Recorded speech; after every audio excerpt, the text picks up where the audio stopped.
Eu não gosto mais do Antigo Testamento. Ah, hoje o Antigo Testamento já não tem mais serventia porque ele já está ultrapassado. Ixi, pô, o irmão vai pregar no Velho Testamento. Se fosse no Novo, até ficaria mais um pouco. Mas já como é no Velho, então eu vou ficar só alguns minutos depois eu vou embora.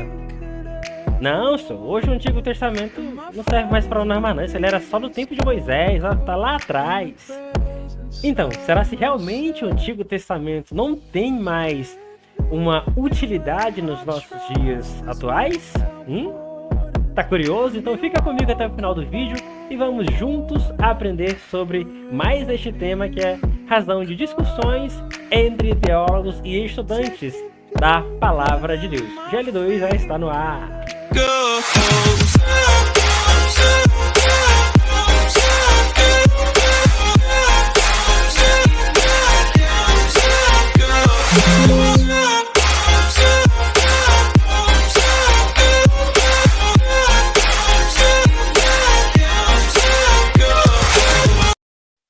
Fala pessoal, eu sou Jason Adrian, estamos aqui com mais um vídeo e hoje o tema é qual a importância do Antigo Testamento, exatamente, porque era muito comum, principalmente aqui nos nossos dias atuais, nós vemos algumas pessoas falando que não gostam do Antigo Testamento, que ficam um pouco chateadas porque a mensagem da noite vai ser pregada ali em cima do Antigo Testamento. Mas é exatamente o Antigo Testamento que vai nos ajudar a compreender principalmente o atual momento em que nós estamos vivendo. Então nós vamos aqui aprender juntos de uma forma simples, resumida e também panorâmica sobre alguns dos eventos que aconteceram ali no Antigo Testamento. Inclusive, são eventos esses que foram cruciais para a nossa história e principalmente para este determinado momento. E o vídeo de hoje é exatamente com este tema: qual a importância do Antigo Testamento? Em uma leve introdução aqui ao Antigo Testamento, nós podemos perceber o seguinte, que o Antigo Testamento é uma coleção de escritos sagrados que relatam a história e as tradições do povo judeu. Ou seja, é exatamente esta vasta e profunda obra de escritos sagrados que abrange a criação completa de todo mundo, de todo o universo e de tudo o que nele há. Além disso, ela abrange também a vocação de Abraão, o Êxodo, o Egito e também a entrega da lei a Moisés e principalmente os ensinamentos a todos os profetas. E com base nisso, nós temos o seguinte ponto: a criação e o pecado original.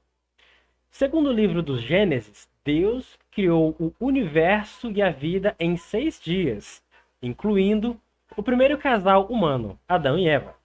Porém, eles pecaram ao desobedecer a Deus, comendo o fruto proibido da árvore do conhecimento. E isso trouxe uma maldição e uma morte ali sobre a humanidade, porque é exatamente aqui neste momento que a história marca o início da separação entre Deus e também a sua criação. Não porque Deus se distanciou, mas porque o próprio homem, por meio da desobediência, com a intervenção do pecado, se separou de Deus. É basicamente isso aqui. Está aqui Deus e a sua criação. Mas o homem desobedeceu, pecou e ele mesmo se afastou de Deus. Mas em momento nenhum o Senhor os deixou.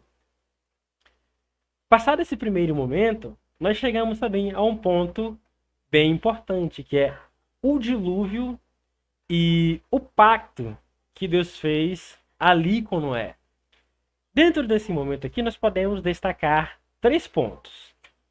O mundo corrupto, ou seja, após o pecado de Adão e Eva, a humanidade se afastou cada vez mais de Deus, tornando-se ímpia e violenta. Diante dessa situação, Deus decidiu destruir o mundo por meio de um dilúvio devastador. Neste momento aqui, toda a criação de Deus e a humanidade, ela estava totalmente fora dos caminhos de Deus. Estavam adorando outros deuses, estavam se prostituindo, a violência já era algo veemente e também muito notório ali no meio daquele povo. Só que Deus, quando ele cria o mundo e a humanidade, não foi com esse propósito aqui de manter a sua imagem e criação longe dele, principalmente dividindo a adoração que inicialmente teria prioridade apenas para Deus. Então Deus decidiu recomeçar o mundo e também dar um aviso: olha, se vocês não se arrependerem, todos vão morrer. Todos vocês vão morrer. Então vocês têm uma opção. Ou vocês seguem a lei, os ensinamentos e as instruções que foram dadas por meio deste servo de Deus, ou vocês vão morrer. E um segundo ponto que nós podemos destacar aqui é exatamente Noé, o homem justo. Ou seja, mesmo no meio daquela quantidade enorme de pessoas corruptas, infiéis, pecadoras, havia ainda assim Noé, que permanecia-se íntegro e justo diante daquela situação que o povo estava passando.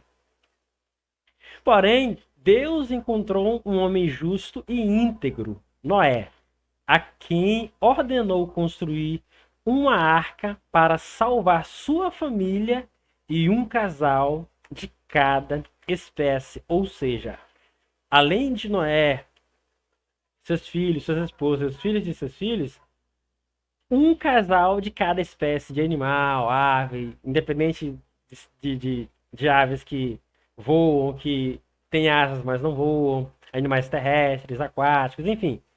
Toda espécie de ser vivo, Deus separou apenas um casal para ir junto com Noé naquela arca. Porque a partir dali daria-se início ao novo mundo, que é exatamente o próximo ponto, um novo começo. Após o dilúvio, Deus fez um pacto com Noé, prometendo nunca mais destruir o mundo por meio de um dilúvio. O arco-íris tornou-se o sinal dessa aliança, simbolizando a renovação e a esperança para a humanidade. Vale ressaltar aqui que este arco-íris, muitos o têm como um sinal de paz, tal, aquela coisa toda. Mas o verdadeiro significado do arco-íris é um arco de guerra, não é bem essa coisa de paz, né, que simboliza paz, um bem-estar. Não, não é nesse sentido.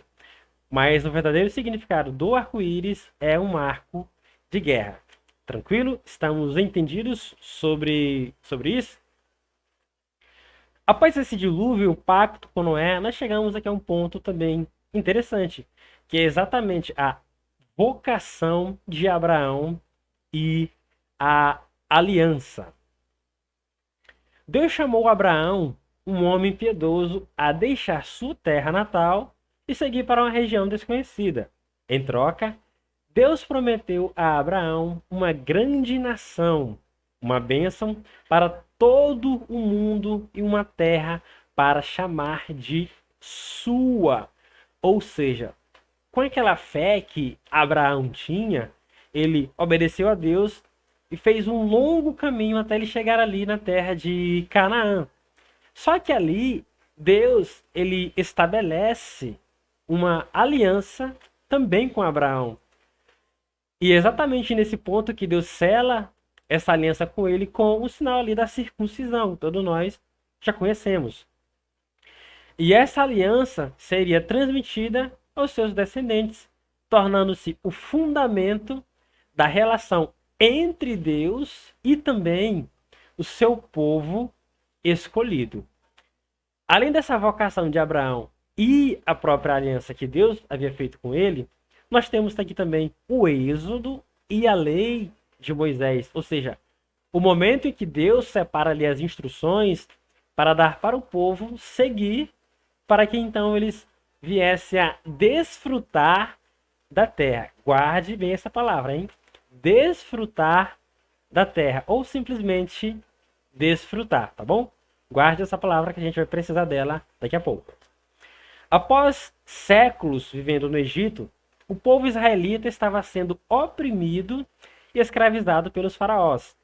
Deus chamou Moisés para liderar seu povo em uma jornada rumo à liberdade, realizando milagres e libertando-os da tirania egípcia em um evento conhecido como o Êxodo. Olha só que interessante. Aqui nós podemos destacar também alguns pontos neste tema aqui, como por exemplo, ali no Monte Sinai, Deus entregou a Moisés os 10 mandamentos e um conjunto de leis e estatutos que deveriam governar a vida do povo de Israel. Além disso, temos aqui também essas leis mosaicas abrangiam aspectos sociais, morais e cerimoniais, estabelecendo o padrão de conduta para o povo escolhido de Deus. E além disso, a obediência a essas leis se tornaria a chave para a prosperidade e bênção do povo de Israel, sua nova pátria, que seria ali a terra prometida. E é exatamente após esse ponto aqui que nós temos então a então conquista da terra prometida. Após o êxodo do Egito, os israelitas, liderados por Josué, cruzaram o Rio Jordão e entraram na terra prometida, a região de Canaã. Eles enfrentaram nações inimigas estabelecidas na terra, travando batalhas épicas para conquistar e estabelecer seu domínio. Então, essa conquista da terra prometida, ela também marca o cumprimento da promessa de Deus que ele fez ali a Abraão. E isso torna-se um marco tão decisivo na história ali do povo de Israel, que é exatamente essa vitória que estabeleceu o reino de Israel como uma nação soberana e independente. Esse é um dado importante que você deve guardar nesse momento aqui da conquista da Terra Prometida. Além da conquista da Terra Prometida, temos também o período dos juízes e a monarquia. Bom, para começar, claro, nós temos aí os juízes. Após a conquista da Terra Prometida, os israelitas não conseguiram manter a unidade e caíram em um período de instabilidade política e moral. Ou seja, surgiram ali então alguns juízes, líderes carismáticos, que eram suscitados por Deus para libertar o povo de opressões e guiá-los de volta ao caminho correto, uma vez que eles haviam esquecido quais eram esses caminhos. Além dos juízes, também nós temos a ascensão da monarquia. Insatisfeitos com a falta de unidade e segurança, os israelitas exigiram a instituição de uma monarquia, ou seja, eles queriam naquele momento um rei. E é exatamente nesse momento que Deus concede a eles Saul como o primeiro rei, seguido por Davi, que foi o maior rei da história de Israel, que expandiu significativamente todo o reinado ali da nação. Além desses dois momentos aqui, nós temos a divisão do reino. Após a morte de Davi, o reino se dividiu entre o reino de Judá no sul e o reino de Israel no norte. Ou seja, Essa divisão ela enfraqueceu a nação e a expôs a ameaças externas, levando eventualmente à queda de ambos os reinos. Então, essa divisão ela não foi algo bom que aconteceu, porém, era algo que também estava dentro dos planos de Deus, ou seja, nada estava fora do seu controle, embora futuramente as duas nações ali, esses reinos divididos, viessem a cair. Nós temos aqui a queda dos reinos. O reino de Israel caiu primeiro, sendo conquistado pelos assírios no século 8 antes de Cristo. E já o reino de Judá foi conquistado pelos babilônicos no século 6 antes de Cristo, iniciando um período de exílio e cativeiro para o povo judeu. Além do período dos juízes e a monarquia, nós temos também os profetas e a mensagem divina. E nós podemos separar aqui esse evento ali do Antigo Testamento, esse momento histórico ali do Antigo Testamento, em 4 pontos, sendo o primeiro deles a voz de Deus.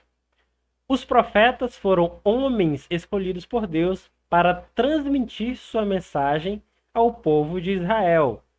Eles falavam em nome do Senhor, denunciando o pecado e convocando o povo ao arrependimento.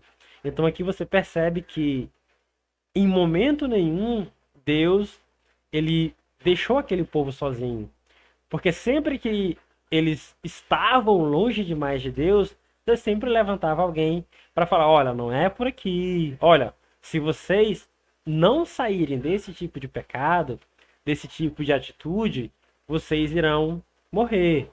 Então vocês têm a oportunidade de se arrepender e voltar novamente aos meus caminhos, aquilo que eu tenho ensinado a vocês. Então, nós podemos perceber aqui que há essa certa preocupação de Deus em relação a alguns momentos em que o povo de Israel estava longe do próprio Criador. Ou seja, era essa divergência de harmonia entre a criação e o Criador. Não porque o Criador se afastou ou fez alguma coisa para ficar longe da sua criação, mas porque a sua criação se esqueceu daquilo que o Criador havia feito lá no início. Um outro ponto que nós podemos destacar aqui também é a anunciadores do Messias.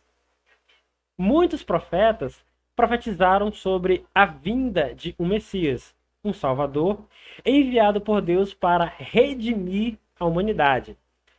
Essas profecias apontavam para a futura chegada de Jesus Cristo.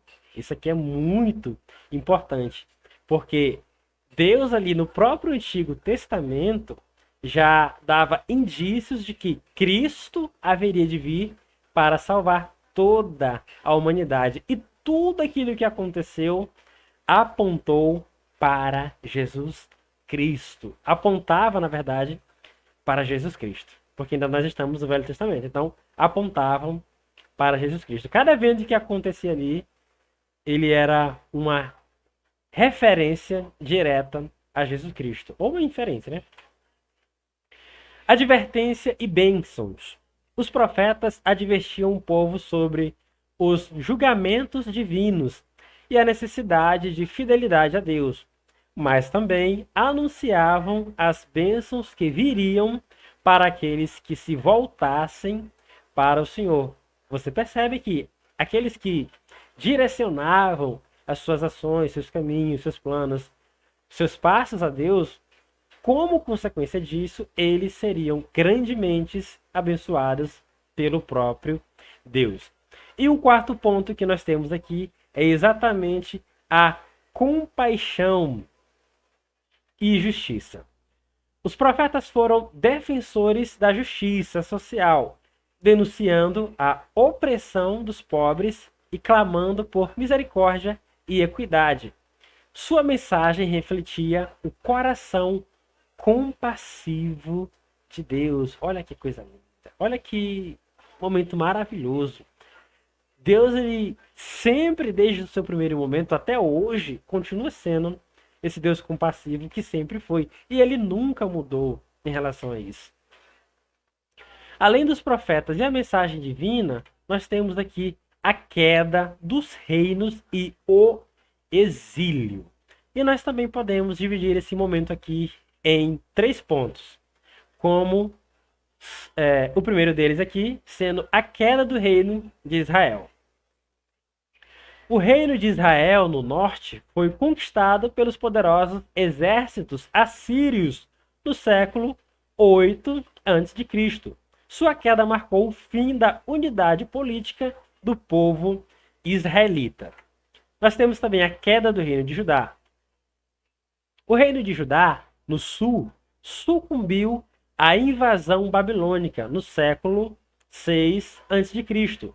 Seu rei e milhares de judeus foram levados cativos para a Babilônia, iniciando um período de exílio. E nós podemos aqui separar como um terceiro subtópico, perda da terra prometida. Com a queda dos reinos, o povo de Israel perdeu o domínio sobre a terra prometida. A herança divina concedida a Abraão. Essa foi uma época sombria de desolação e sofrimento. Vocês lembram que ali no início do vídeo eu pedi para vocês guardarem uma palavrinha que foi desfrute? Então, nesse terceiro subtópico aqui, é importante nós considerarmos alguns aspectos e semelhanças que havia ali no Antigo Testamento. Como, por exemplo, a questão de alguns tratados que tem momentos na Bíblia que nós conseguimos identificar Deus estabelecendo esse tipo de tratado entre o seu próprio povo. O primeiro deles é o Tratado de Concessão Real. O que é esse Tratado de Concessão Real? É exatamente o seguinte: Deus, ele olha inicialmente ali para Abraão e diz o seguinte: Abraão, eu vou te dar uma terra. E essa terra é sua. Por que Deus fez isso? Por que Deus deu essa terra para Abraão? O que Abraão fez para merecer essa terra? Inicialmente, Abraão não fez nada, até porque Abraão era um idólatra. Mas por que Deus deu essa terra para Abraão, se Abraão era um idólatra? Deus deu porque Deus é Deus. Deus deu porque ele era soberano. Então, independente daquilo que Abraão fazia ou não, Deus decidiu dar essa terra a Abraão porque ele quis dar essa terra para Abraão. E não era ninguém que iria contrariar a vontade de Deus. Aliás, quem naquele momento ali poderia contrariar aquilo que Deus estava fazendo, sendo que ele era Deus? E se ele quis dar, meu irmão, não tem quem vai ser contra isso, não. Pode se levantar todos os reis ali daquela época, mas ninguém iria impedir Deus de dar essa terra a Abraão, ainda que ele não fosse merecedor. Então, isso é um tratado de concessão real. Deus, ele deu para Abraão, no caso, e pronto, acabou. Morreu a história, não tem o que discutir aqui, não tem o que comentar. Se Deus deu, é porque ele quis dar para Abraão, e isso independia da vontade de qualquer um que fosse se levantar contra essa decisão de Deus naquele momento. E é por isso que, nesse terceiro ponto aí, eles perderam apenas o desfrute, que é quando nós conseguimos aqui identificar um segundo tipo de tratado que Deus também estabelece ali entre o povo. Primeiro nós vimos que Deus ele faz esse tratado de concessão real. Então Deus deu a terra para o povo, então beleza, estava lá. Só que à medida que os tempos foram se passando, as coisas começaram a sair do controle.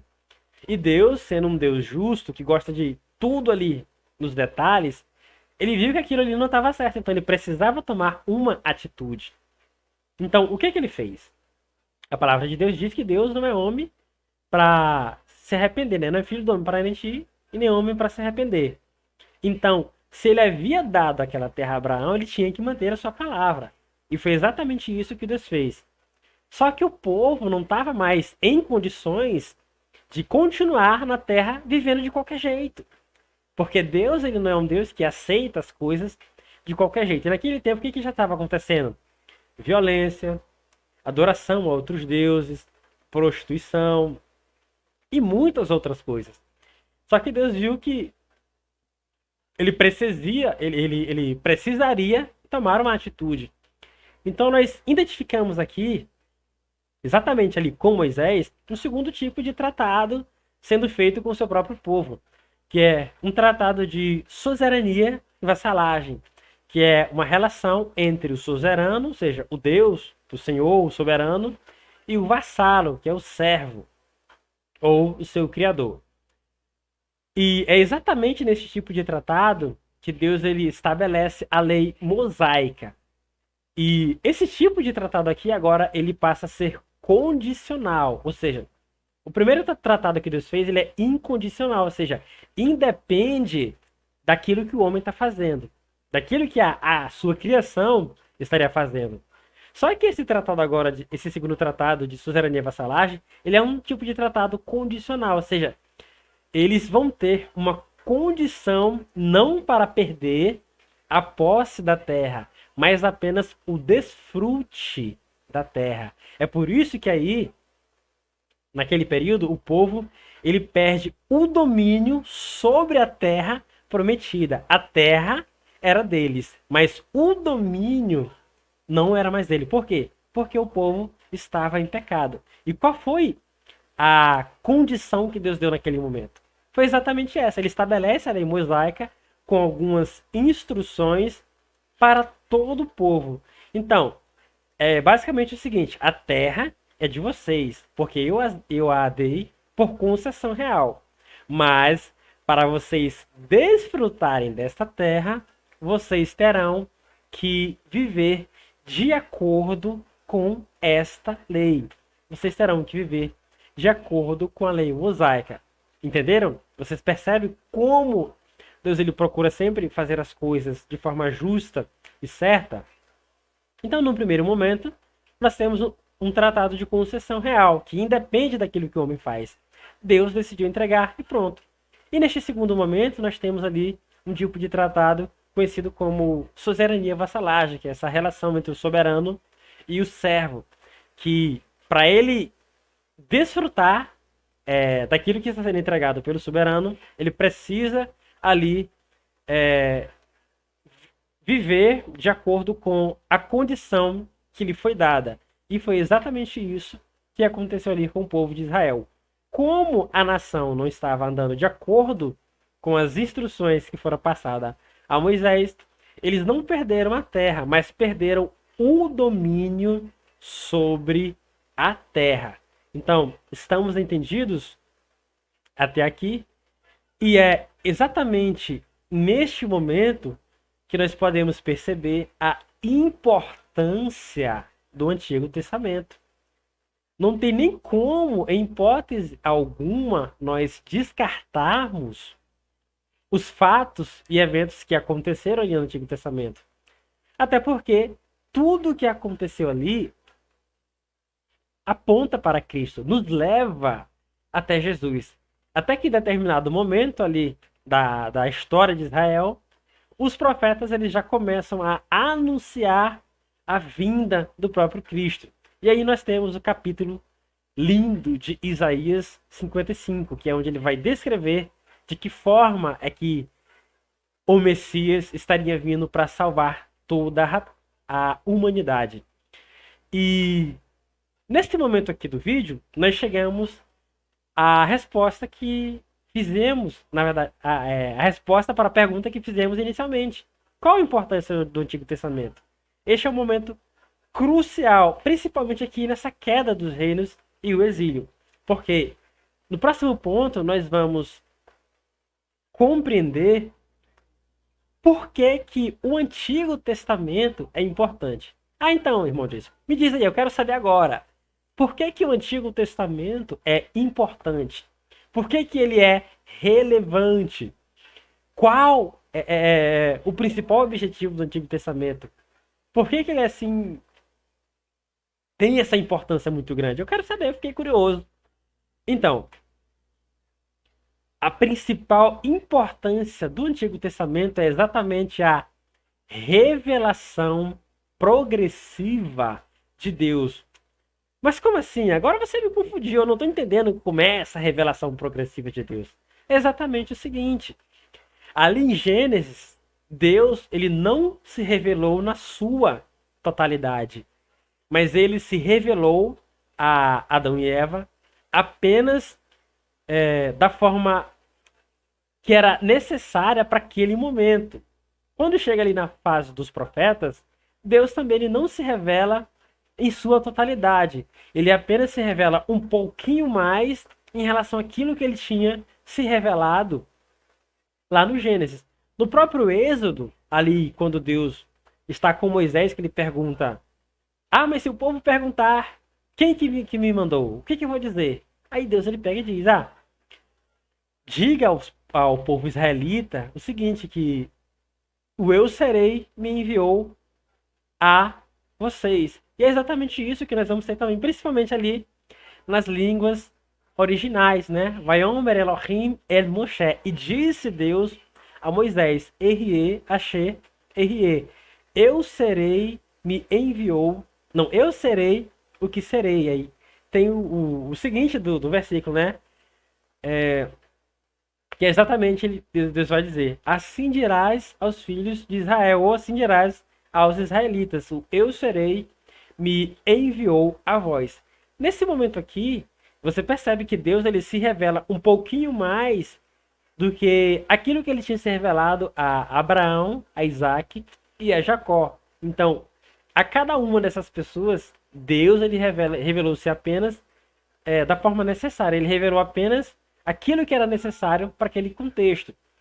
E é essa revelação progressiva de Deus que nos ajuda a compreender principalmente o Antigo Testamento e o porquê nós estamos nesse atual contexto. E nessa revelação progressiva de Deus, nós podemos aqui destacar 5 pontos, sendo o primeiro deles a revelação inicial. Deus se revela gradualmente, começando pela criação e o pecado original. A aliança com Noé, ou seja, após o dilúvio, Deus faz uma nova aliança, estabelecendo seu plano de salvação. E um terceiro momento é a vocação de Abraão. Deus chama Abraão para ser a fonte de bênçãos para toda a humanidade. E um quarto ponto é lei de Moisés. A aliança é conquistada na entrega dos 10 mandamentos e das leis mosaicas. E por fim, Messias prometido. Os profetas anunciam a vinda de um Salvador que redimirá a humanidade. Entendem? Porque o Antigo Testamento, a antiga aliança ou a velha aliança é importante para nós até hoje. A palavra de Deus, ela nunca vai ser desatualizada no que se diz respeito a nós estamos modernos, isso aqui não serve mais para nós. Não, meus amigos. Passarás os céus e a terra, mas a minha palavra não passará. Desde o início da criação ali no Gênesis até o fim, em eventos futuros que acontecerão ali no Apocalipse, a palavra de Deus ela é uma só. E se ela é uma só, ela tem o mesmo nível e grau de importância. Ela tem o mesmo nível, poder e autoridade. E por isso ela é relevante para mim e para você, e principalmente para toda a humanidade. Por quê? Porque essa revelação progressiva de Deus aponta para aquele que redimiria a humanidade dos seus pecados. Aponta para aquele que ressignificaria novamente a humanidade, ou seja, daria um novo significado para a humanidade, uma vez que ela havia se perdido por conta do pecado, da desobediência e a adoração a outros deuses. Ou seja, desde a criação do mundo ali no Gênesis até o Apocalipse, a palavra de Deus ela continua sendo a mesma, tendo a mesma autoridade, tendo o mesmo poder, tendo ali a mesma soberania de Deus em todo o momento. E em cada um desses períodos que aconteceram ali no Antigo Testamento, você percebeu um pouquinho mais da revelação de Deus a toda a nação. E é exatamente por isso que o Antigo Testamento é importante e relevante até hoje, amanhã e assim em todo o sempre, para toda a eternidade. E ela é importante justamente por causa da revelação progressiva de Deus que aponta para o Messias prometido. E a conclusão nós chegamos exatamente a seguinte: ao longo do Antigo Testamento, Deus revela sua natureza, seus planos e suas expectativas para a humanidade de forma progressiva. Essa revelação gradual é marcada por alianças, promessas e leis, apontando constantemente para a vinda de um Messias que traria a salvação definitiva para a humanidade. Olha que coisa linda, ó. Eita Jesus. Entendem por que o Antigo Testamento é importante? E eu acredito que a partir desse momento, nunca mais você vai dizer que não gosta de ouvir irmão pregando no Antigo Testamento.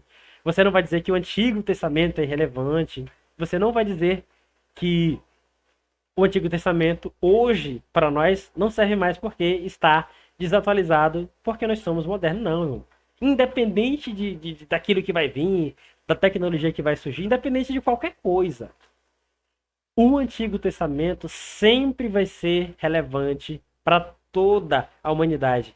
Queira você ou não, aceite você ou não, independente do seu posicionamento em relação ao Antigo Testamento, meus irmãos, e meu amigo e minha amiga,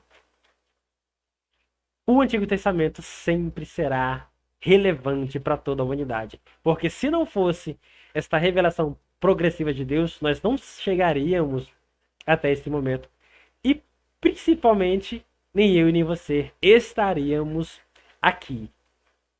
E com isso, nós finalizamos o vídeo de hoje. Espero que você tenha entendido aí um pouco mais a respeito do Antigo Testamento, a respeito de alguns dos eventos que aconteceram ali. E com isso, eu agradeço a todos que permaneceram até o final. Até o próximo vídeo. Valeu e tchau, tchau. Até a próxima.